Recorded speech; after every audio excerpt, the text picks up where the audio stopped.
విశ్వనాథ్ సమస్త లోకా శకినో భవంతు. అగస్త్యముని సమస్త మోక్షము కొరకు కాశీ విశ్వనాథుని ఆశ్రయించి కాశీలో ఒక అగస్త్యముని ఆశ్రమం ఏర్పరచుకొని, అలాగే మహాదేవుని ప్రీత్యర్థం ఒక మహాలింగమును ప్రతిష్ఠించి ఒక కుండమును ప్రతిష్ఠించి ఘోర తపస్సు చేస్తున్నాడు. అగస్త్యముని తపస్సుకు మహాదేవుని సాక్షాత్కారం. మహాదేవుడు ఆ లింగమునకు అగస్త్యేశ్వర మహాదేవగా, ఆ కుండమునకు అగస్త్య కుండముగా నామకరణం చేశారు.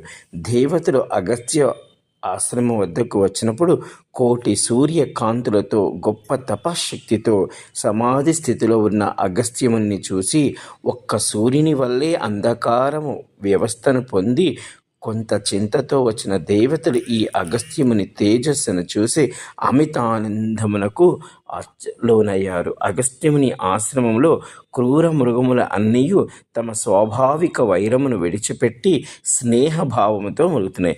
మృగములు, పక్షులు, జరాచరములు మాంసభక్షములు మాని ఋషి జీవితాన్ని కనపడుతున్నాయి. స్వార్థము కొరకు మాంసము వండుకుని వారు ఆ జంతువులను ఎన్నో రోమములు ఉన్నాయో అన్ని రోమములు యమలోకంలో ఉండగలరు. పరుల ప్రాణములతో పొట్ట నింపుకుని వారు కల్పాంతరం వరకు యమలోకమందు నరకమును పొందగలరు. పిమ్మట జన్మించి తాము చంపిన జీవులచే వీర మరణమును పొందబడును. ప్రాణులు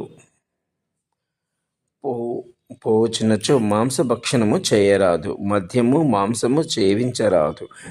దేవతలు కాశీ కాశీ కాశీ అంటూ సమస్త లింగములతో తేజోమానంగా ఉన్న వారణాసిని చూచి చీకటి భయంతో వచ్చిన వారికి అత్యంత ఆనందముగా ఈ యొక్క అగస్త్యముని ఆశ్రమం కనిపించింది. కాశీలో సర్వము మహాలింగము అనటచే వరాహములు కూడా తామ కాంతితో భూమిని త్రవ్వుట లేదట. జై కాశీ విశ్వనాథ్. సమస్త లోకా సుఖినో.